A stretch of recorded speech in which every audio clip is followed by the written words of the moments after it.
invitación que se hizo, pueden ver que vamos a hablar un poquito sobre el verbo, sobre el logos en griego, en el prólogo de Juan, y vamos a enfocarnos primeramente o principalmente en Juan, capítulo 1, versos 1 al 4. Pero antes de empezar, quisiera dar unas palabras de aliento para todos. Estos días que han pasado nos han enseñado mucho sobre la levedad y la brevedad de la vida, y yo quiero animarles que si ustedes conocen a alguien que aman o tienen a alguien que aman, un papá, su mamá, sus hermanos, sus tíos, sus abuelos o primos, hermanos en la fe, pues yo les animo a que se acerquen con esas personas y les den un grande abrazo y les digan que los quieren, que la aman, porque ciertamente la vida es muy frágil, es muy rápida, se va muy rápido, y rescatando la idea del predicador, del escritor de Eclesiastés, cuando él habla de vanidad de vanidades en hebreo, esta palabra más que vanidad significa vapor, vapor de vapores. La vida es así, la vida es como vapor y se va diluyendo a medida que pasa el tiempo. No sabemos cuándo nos vamos, pero sabemos que nos vamos a ir. Así que yo les animo a que lo hagan antes de que empecemos la clase, y recuérdenlo, porque algún día quizás se van a acordar de que se los dije, así que espero que no sea tarde para que lo hagan. En esta noche vamos a hablar sobre el verbo. Quiero decirles que si alguno de ustedes tiene alguna pregunta, la pueden hacer por el chat. Pueden hacer la pregunta rápidamente. Voy a intentar ver el chat en la medida de lo posible. Si no les parece algo, están totalmente con la libertad de decirlo. Hermano, esto me parece que es de otra forma. Hermano, esto puede parecer diferente a la luz de otro verso bíblico. Hermano, la idea que me habían enseñado no es esta, y podemos tratarla rápidamente. No quiero tomar mucho de su tiempo, pero quiero que esta noche se lleven por lo menos un pequeño aprendizaje, un pequeño, esto no lo sabía y ahora yo lo sé. En pantalla les dejo la traducción de Juan capítulo 1, verso 1, transliterada al latín y al español literal, en griego, en argei, en hologos, kai hologos, en pros, ton theon, kai theos, en hologos. En el principio o en principio era la palabra o el verbo, y la palabra o el verbo estaba con Dios y Dios era la palabra. Entonces, estos versículos forman, o este versículo y el verso 2, 3 y 4 forman parte de lo que se conoce como el prólogo al Evangelio según Juan. Sabemos que Cristo es la figura central de nuestra creencia y que Él debemos redención, perdón de pecados y ser llamados hijos de Dios. Esto no me lo voy a eh, pelear con nadie, no lo voy a discutir con nadie, es totalmente correcto y es totalmente lo que creemos. Sin embargo, en esta ocasión quiero que profundicemos un poco en la manera en que el apóstol Juan introduce a Jesucristo o a Jesús por medio de un término bien conocido por las personas de su tiempo, que es el logos. Vamos a leer la escritura, no quiero adelantarme sin leer la palabra, así que leemos en Juan capítulo 1, versos 1 al 4. En el principio ya existía el verbo. Voy a leer de la Nueva Versión Internacional, la tienen a su izquierda, creo que la ven, si no la ven yo la voy a leer. En el principio ya existía el verbo, y el verbo estaba con Dios, y el verbo era Dios. Él estaba con Dios en el principio. Por medio de él todas las cosas fueron creadas. Sin él nada de lo creado llegó a existir. En él estaba la vida, y la vida era la luz de la humanidad, o la luz de los hombres, como dice la Reina Valera, versión 60. La luz de la humanidad. Cuando hablamos de palabra, a ver, déjenme ver, ya se me fue. Ahí está. Cuando vemos de palabras, precisamente, y pregunto, ¿qué es lo que se nos viene a la mente? Quizá cuando hablamos de palabras o palabra, creamos en nuestra mente una idea de lo que usamos para comunicar ideas que tenemos. Entonces yo puedo decir fácilmente vaso, y ustedes se imaginan que esta palabra en su mente es una idea, es un concepto o incluso es una imagen. Entonces, Las palabras son lo que nosotros utilizamos para comunicarnos, para formarnos ideas, para formarnos imágenes que nos ayudan a llegar a un propósito. Y esta no es una idea diferente a lo que en el primer siglo se tenía. Si nosotros analizamos el contexto histórico de la enseñanza del logos, podemos separarlo en dos vertientes, la vertiente judía y la vertiente griega. Precisamente el uso de la palabra logos originó un amplio rango de conceptos judíos y griegos, evocando asociaciones en el Antiguo Testamento, literatura judía helenística y filosofía griega. Entonces, cuando tú hablabas con un hombre o mujer, bueno, un hombre en especial erudito del primer siglo, y le mencionabas a logos, esta persona podía hacerse una imagen, una idea de lo que querías llegar. Obviamente, dependiendo de la persona, era la preconcepción de la palabra, de logos. Pero podríamos separarlos en dos vertientes. La primera es la vertiente judía. Pero antes de pasar a la vertiente judía, quiero resaltar que el uso de esta palabra, de la palabra logos, fue un intento deliberado de Juan, un intento deliberado de Juan para persuadir a su audiencia de la divinidad de Jesús. Ojo, y quiero enfatizar esto, la divinidad de Jesús usando categorías de pensamiento con las cuales sus lectores estarían familiarizados. Entonces, cualquiera que leyera el prólogo de Juan podía hacerse más o menos una idea de lo que era el logos, o tenía una idea preconcebida de lo que era el logos. Por eso es que es un prólogo. En los libros, un prólogo es una introducción, vaya, del libro, sea en modo de historia, a modo de anécdota, a modo de aclaración histórica, a aclaración contextual. Entonces Juan está haciendo un intento deliberado. Aquellos que dicen, o si ustedes escuchan que alguien dice, no, es que Juan se sacó de la manga la creación de logos o la definición de logos o de Jesucristo como el logos, estaría en un error. Porque precisamente para empezar a hablar de Jesús, hay que empezar desde el principio. Por eso es que el Evangelio de Juan empieza en principio. Si ustedes leen sus Biblias, quizá lean que dice en el principio. Pero más que en el principio, la traducción, y por eso les puse al principio estas traducciones, que la traducción al español literal no tiene la partícula el, o el artículo el, sino que se leería en principio, en argei, porque Juan quiere relacionar la divinidad y la eternidad de Dios con Jesucristo y quiere hacer que su audiencia llegue a una idea de pensamiento muy clara sobre quién era, quién es y quién sigue siendo Jesucristo. Entonces, decíamos que había dos vertientes, según las audiencias principales. La primera es la vertiente judía. Para un judío, esta idea de logos, esta idea de la palabra, evocaba principalmente y muy importante la frase la palabra de Jehová. Este título era una parte importante de las tradiciones bíblicas sobre Jehová, sobre Adonai, sobre Dios y su poder efectivo sobre el universo.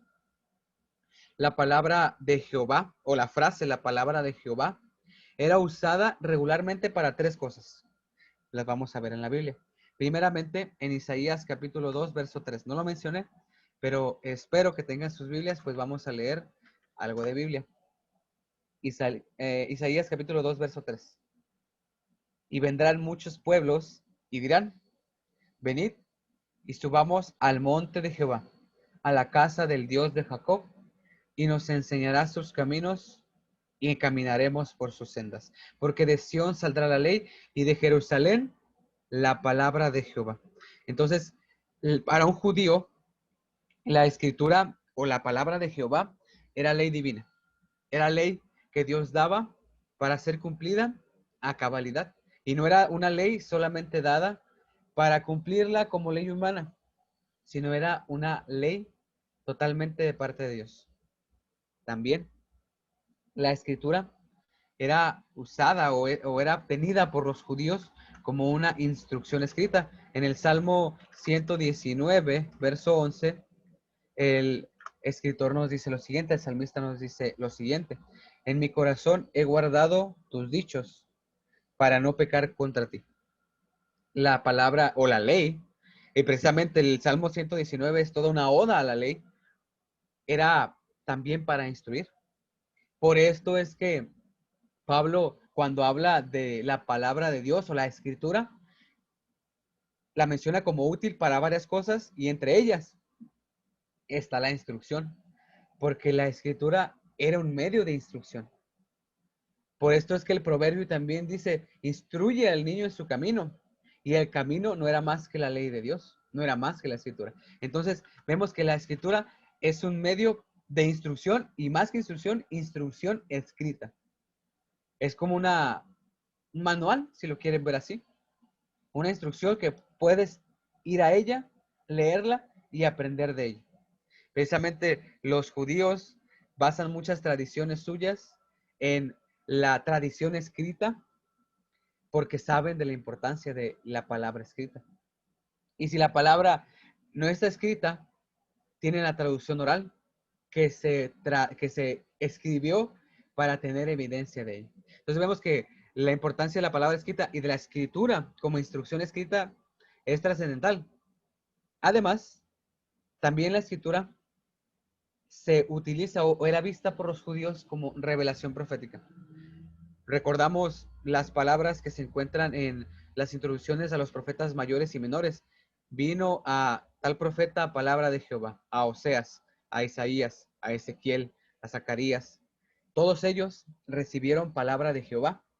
Y la palabra de Jehová es también revelación profética en el contexto del Antiguo Testamento. No vamos a salir del pensamiento judío, en el contexto del Antiguo Testamento. Más importante que estas tres cosas, que la escritura como instrucción escrita, como ley divina, como revelación profética, la palabra de Jehová era representada como una fuerza activa trabajando en el mundo para realizar la voluntad de Dios. Ojo con esta idea, no se me vayan a confundir y al final lo vamos a unir todo. La palabra de Jehová era representada como fuerza activa. Si leemos en Isaías capítulo 55 y verso 11, pues tienen aquí el software frente a ustedes, dice lo siguiente, Isaías 55, 11.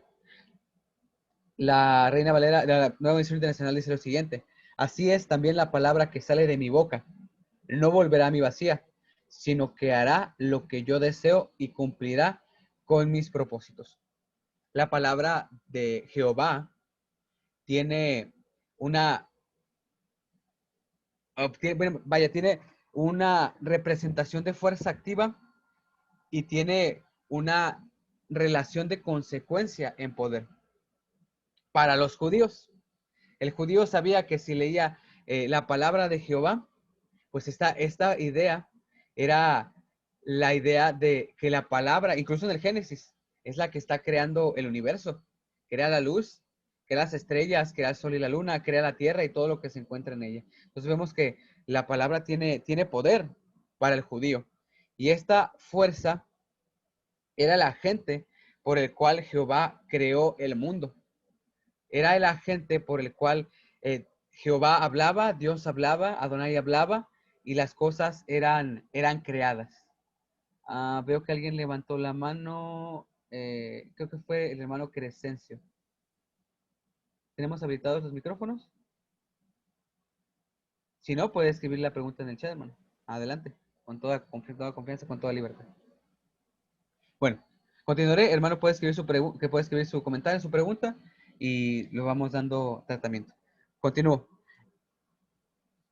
No nos salgamos del contexto. Estamos hablando de una audiencia judía. Yo no estoy diciendo que el verbo es fuerza o que es solo fuerza. Lo que estamos tratando es que para el judío del primer siglo, e incluso siglos antes, el judío helenístico, el judío helénico, puede leer en la palabra, en el logos, un título divino basado en una fuerza o en una característica de Dios. Además, En la traducción aramea hay una palabra que es memorá. Esta palabra significa palabra. Memorá es palabra, es logos. Memorá, palabra, logos son lo mismo, pero en traducción aramea.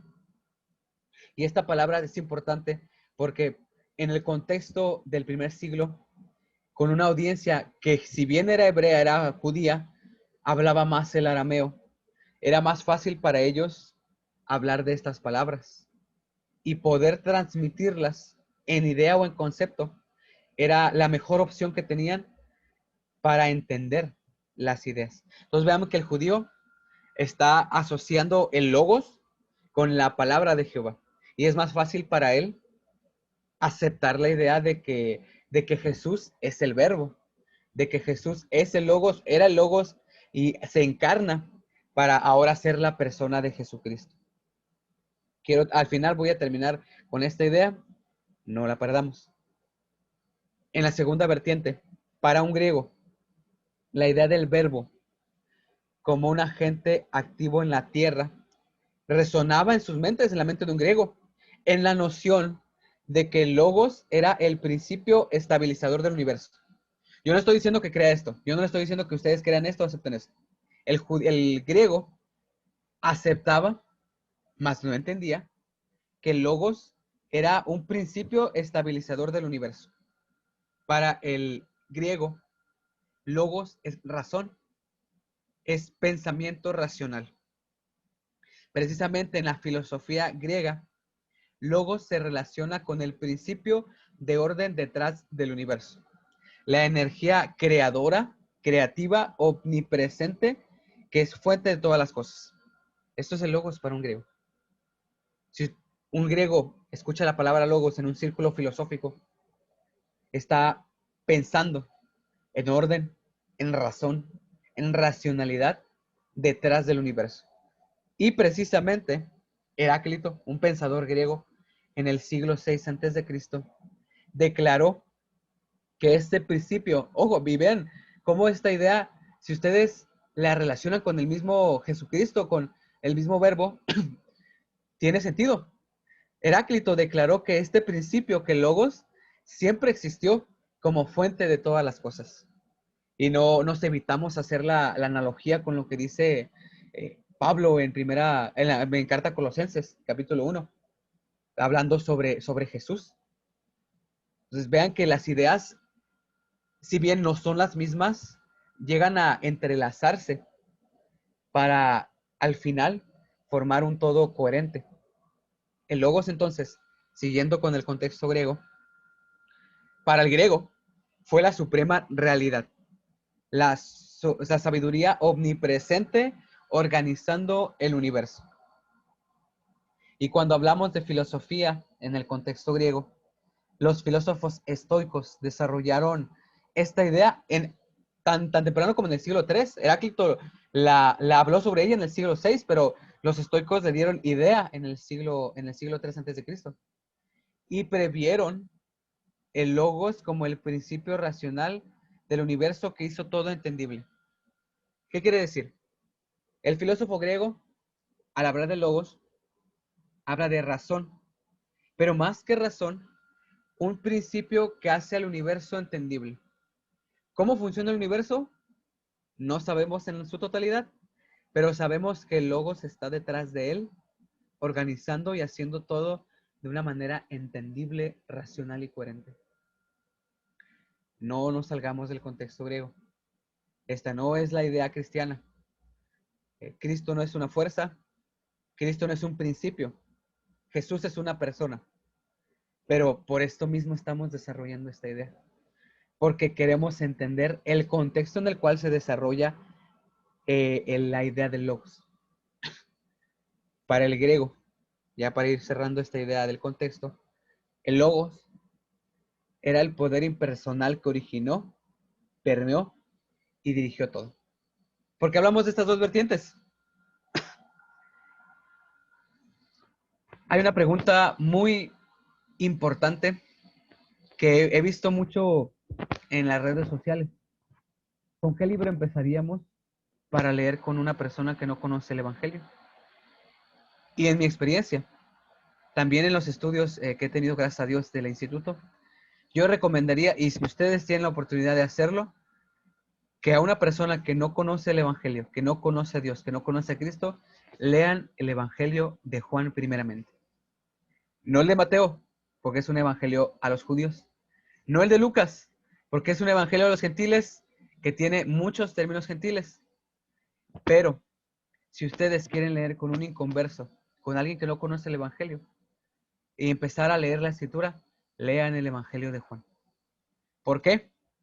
Porque precisamente el propósito de Juan explícito en Juan capítulo 20 es que el que lee no va a conocer todos los milagros que hizo Cristo, que hizo Jesús, pero sí, con los que hay escritos vas a saber que Jesús es el Hijo de Dios.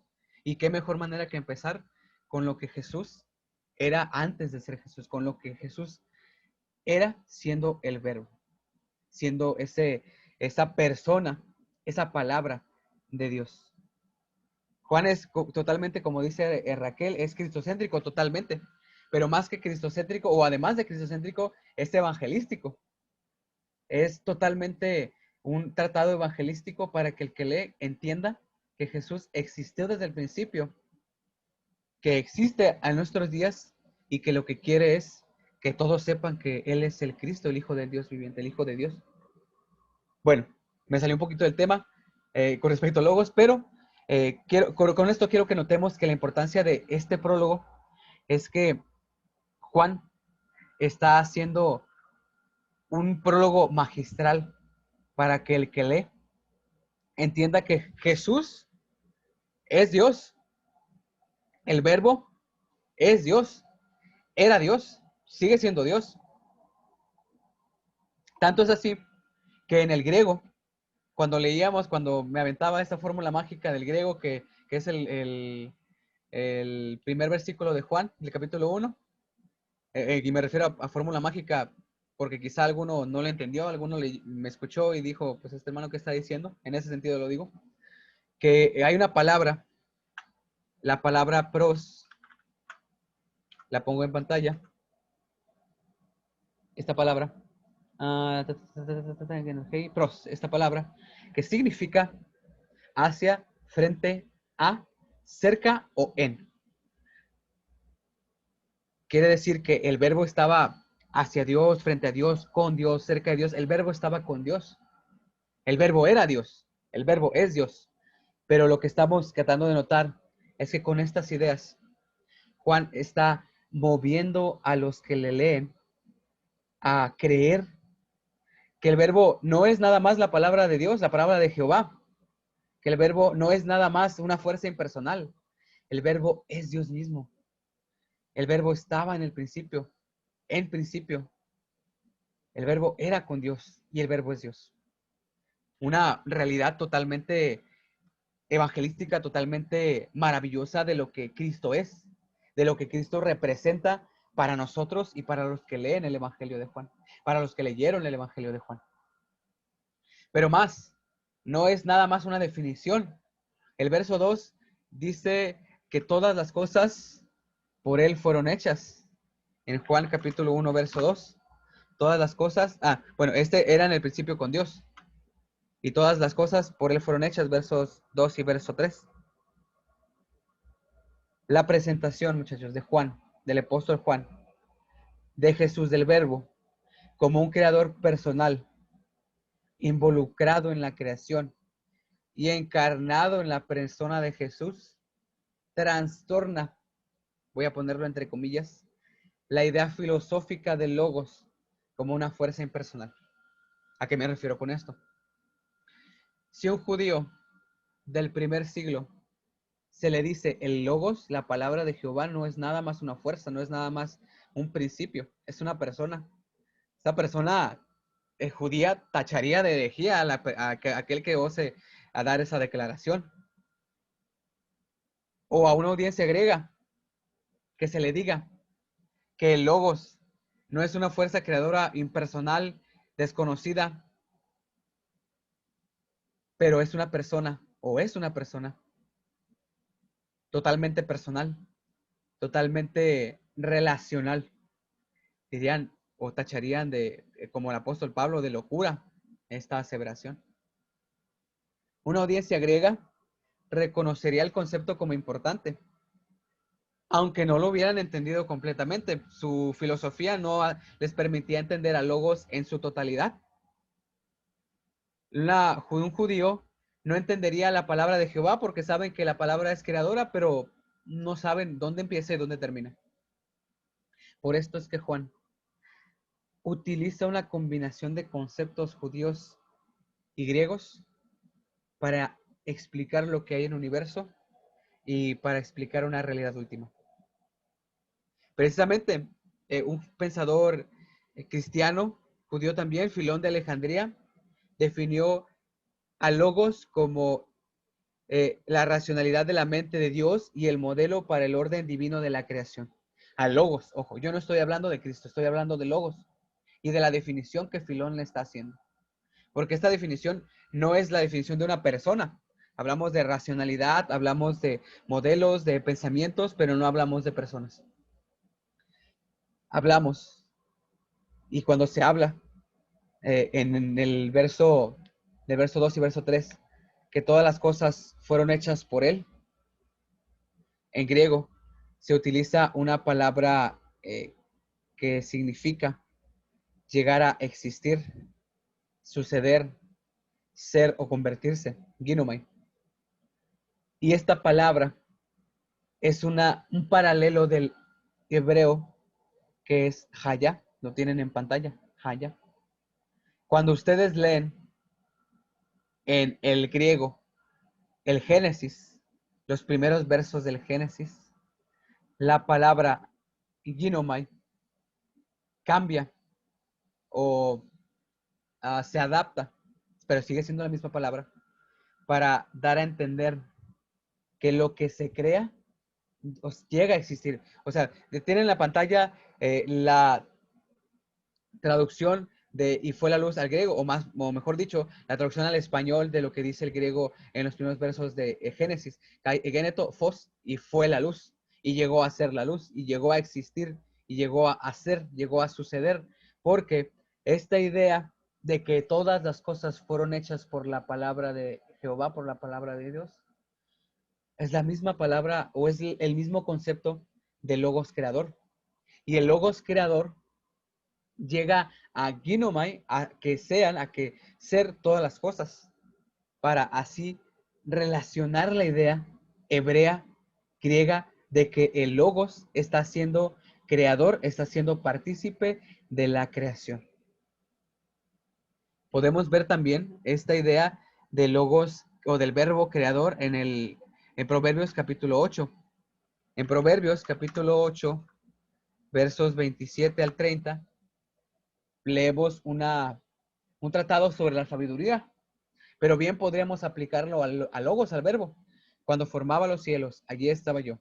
Cuando trazaba el círculo sobre la faz del abismo, cuando firmaba los cielos arriba, cuando firmaba las fuentes del abismo, cuando ponía al mar su estatuto para que las aguas no traspasasen su mandamiento, cuando establecía los fundamentos de la tierra, cuando él estaba yo ordenándolo todo y era su delicia con él, y era su delicia de día en día, teniendo solaz delante de él en todo tiempo. Estos versos hablan de la sabiduría, pero bien podríamos aplicarlos al verbo, a lo que está haciendo el verbo creador para la creación, lo que está haciendo. Por esto es que pensamos, bueno, no están tan mal los judíos en creer que la palabra de Dios es creadora, porque por la palabra fueron creadas. Y si decimos que Jesús, siendo el Logos, creó todas las cosas, estaríamos en lo correcto. Pero entendamos que Jesús es la persona y el verbo es lo que estaba con Dios. Y ahí tengo cuidado en decir esto, porque entonces estaríamos diciendo que Jesús existió de dos modos diferentes. Yo no respondería a esa pregunta. Yo diría que el verbo es Jesús y Jesús es el verbo. Pero ¿cómo estaba el verbo antes de ser Jesús? ¿Y cómo es Jesús antes de ser el verbo o después de ser el verbo? Y su diferencia o sus diferencias es algo más complicado. Es algo que necesitaríamos todos nosotros estudiar más a profundidad y que no quisiera tratar esta noche porque va más allá, quizá de nuestro entendimiento. Pero podemos ver que a la luz de la Escritura, claramente el Logos es creador. Claramente el Logos está ahí con Dios creando todas las cosas, tal como el apóstol lo está declarando en los primeros versos del Evangelio, en el prólogo, y ahí está el Logos creando todas las cosas. También, y continuamos con estas definiciones, en él estaba la vida. Seguimos estudiando los versos de Juan. La vida, precisamente, en el griego, zoe, quiere decir plenitud absoluta de vida, ambos esencial y ética, que le pertenece a Dios y a través de él al Logos hipostático y a Cristo, en quien el Logos fue hecho en naturaleza humana. ¿Qué quiero decir? Que Logos, aparte de ser creador, también tiene vida, también da vida.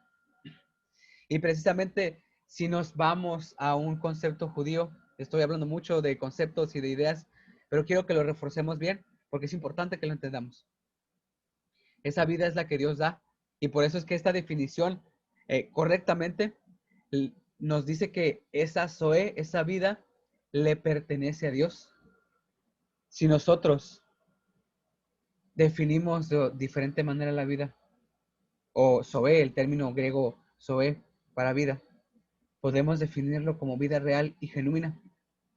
Una vida activa y vigorosa, devota a Dios, bendecida, incluso en este mundo a los que ponen su confianza en Cristo, pero después de la resurrección, consumada en aumento y eterna. Por esto es que el Logos, en el Logos está la vida, porque volvemos a la idea evangelística de Juan. Si en el Logos está la vida, el Logos tiene el poder para dar vida. El Logos es creador, según el apóstol. Por el Logos, las cosas, por el verbo, las cosas fueron hechas. Es natural que si todas las cosas fueron hechas por él, tenga poder para dar vida. Y vean cómo esta realidad no se transmite o no se transfiere a solo decir el Logos puede crear vida, puede resucitar de los muertos, puede darle vida a los objetos inanimados, puede darle vida a las personas que ya murieron, sino que la idea de que en el verbo estaba la vida es una idea totalmente directa a lo que Cristo hace en su labor como mediador entre Dios y los hombres.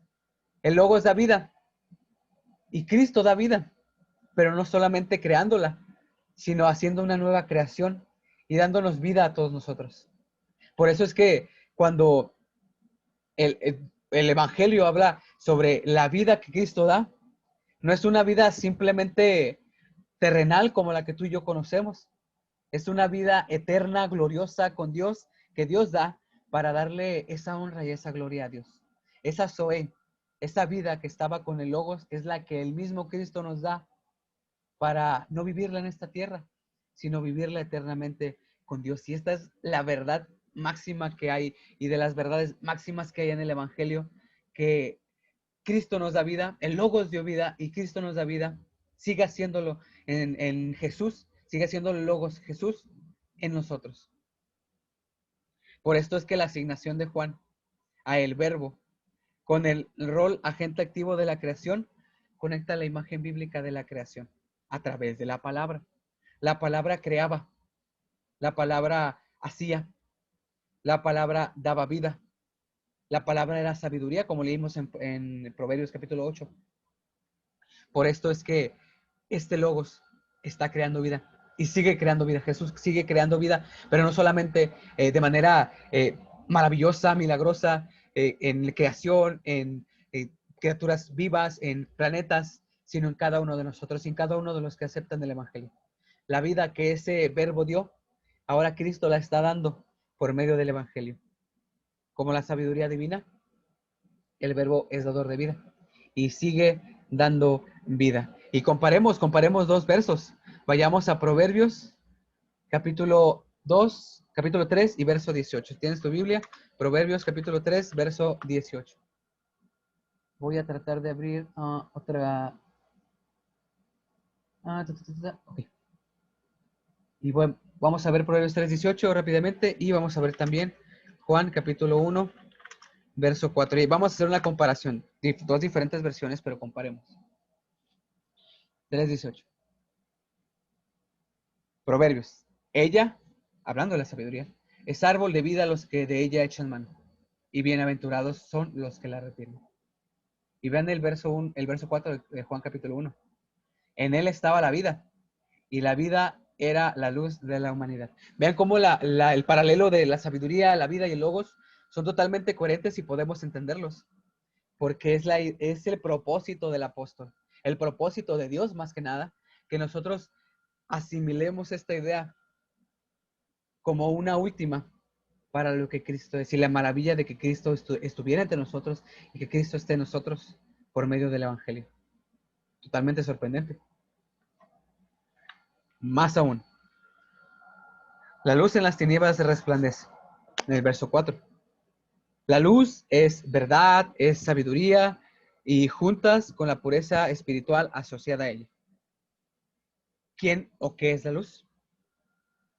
Si leemos Juan, capítulo 12, versos 35 y 36, el Señor les da la definición total de luz y no tenemos que ir a un diccionario, no tenemos que ir a un diccionario bíblico para entender esto. Entonces Jesús les dijo, aún por un poco está la luz entre vosotros. Andad entre tanto que tenéis luz, para que no os sorprendan las tinieblas. Porque el que anda en tinieblas no sabe a dónde va. Entre tanto que tenéis la luz, creed en la luz, para que seáis hijos de luz. La creación, muchachos, es un concepto central en el mensaje del Evangelio según Juan. Pero no la creación en Génesis, la creación del universo, como nosotros podemos leer en el primer libro de la Biblia, el primer libro del Antiguo Testamento. Hablábamos de asociaciones, la judía y la griega, y ambas en el verbo, en el logos, encuentran su sentido definitivo para la creación.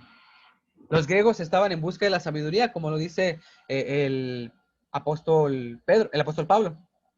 Los griegos buscan sabiduría. Y una manera de entender la sabiduría de los griegos era entender el logos, pero ellos lo entendían como un principio impersonal de orden del universo, lo dijimos al principio.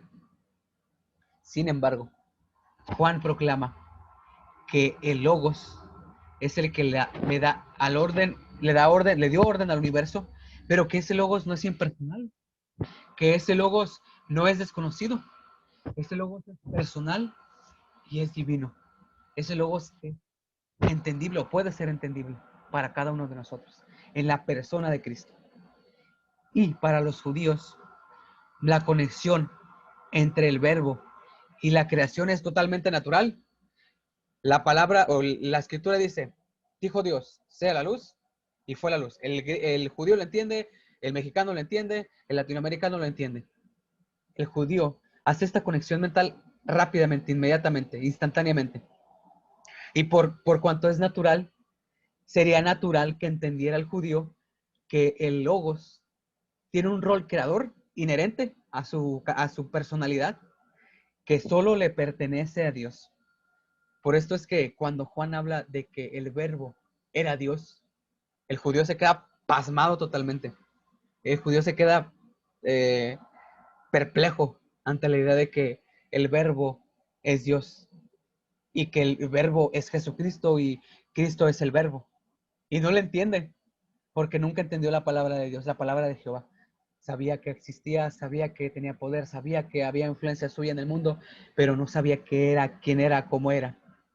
Estas asociaciones son definitivas para ellos y también para nosotros, porque así entendemos que esta conexión del logos con Jesús, esta conexión del logos para nosotros es totalmente natural, totalmente instantánea. Y así nosotros podemos entender que este prólogo solamente lleva al conocimiento de Jesús, al conocimiento antes de que Jesús estuviera encarnado y al conocimiento de Jesús, su importancia y su ministerio y su importancia en cada una de nuestras vidas. Totalmente sorprendente. Decíamos de las tinieblas. Las tinieblas son aquello que Dios elimina en la creación. La luz se crea para que las tinieblas no gobiernen en la creación. Ahora, el Logos también viene a traer luz, también es luz, por medio de la palabra de Cristo. La luz viene a los hombres para eliminar las tinieblas que hay entre los hombres. Incluso el mismo evangelista lo dice, los hombres amaron más las tinieblas que la luz, porque lo que vino a ser el Logos encarnado era traer luz al mundo, era traer resplandor de la palabra de Dios al mundo. Es lo que hace Dios al principio. Por eso es que en principio Dios dijo que fuera la luz. Por eso es que en principio de una nueva creación, Cristo es la luz. Cristo viene a traer luz. Dios trae luz por medio de Jesús. Y ahora nosotros somos partícipes de esa luz. No somos partícipes de una estrella, de un sol resplandeciente que alimenta a todo el planeta, a todos los seres vivos. Somos participantes de una luz que va más allá de nuestro entendimiento, que viene a alumbrar nuestras vidas, nuestros corazones, mostrarnos que estábamos en tinieblas y así poder llegar a ser nuevas creaciones. Quiero concluir con lo siguiente y concluimos estas ideas generales con estas palabras. Juan unió las perspectivas que había sobre el verbo en su tiempo. Quizá no entendamos todas estas ideas porque no estábamos ahí, porque nosotros no hablamos de logos, o nosotros no tenemos una idea filosófica diferente de la creación, o nuestro contexto habla de una idea filosófica diferente de la creación. Pero entendamos que para el contexto de Juan, entender estas perspectivas es vital, es esencial. Si la idea de logos no está bien definida y puesta en la persona de Jesucristo, esta idea se va ahora sí, como decimos aquí, esta idea se va a los montes y ya no es posible alcanzarla. Esta idea es difícilmente comprensible. Por eso es que Dios, en su plan, puso o inspiró a Juan para que él asociara la idea del verbo creador en Jesucristo. También Jesús es más o no es más que el verbo creador, dador de vida, dador de luz de Dios. Y ojo, Jesús no es un principio, no es una idea o no es una fuerza nada más. Porque quizá era la idea de algunos de ustedes, bueno, es que está diciendo que el verbo era una fuerza, un principio, un ser impersonal, pues entonces Jesús es eso. Y yo no estoy diciendo eso, sino que en el contexto de los lectores del Evangelio, vean que Juan está asociando esta idea para un prólogo. Juan va a desarrollar la vida y ministerio de Jesús en todo el Evangelio. Y haría falta todo un estudio del Evangelio para entender que Jesús no es una idea, no es un concepto. Jesús es una persona. Pero para este momento, Jesús o el Verbo es creador, dador de vida y dador de luz de Dios. Para el momento contextual de la escritura, de esta escritura. El Verbo es el poder de Dios que creó el mundo y la razón de Dios que sustenta el mundo y que vino al mundo en carne. Entender esto es difícil, porque entonces, ¿cómo era Cristo antes? ¿El verbo era de esta manera? ¿O cómo se asociaban estas dos ideas? Ese tema es muy amplio. Y de hecho hay muchos escritos con respecto a esto. Por esto es que hablábamos de Filón de Alejandría, hablamos de Heráclito, porque muchos pensadores se han dado la tarea de explicar esto.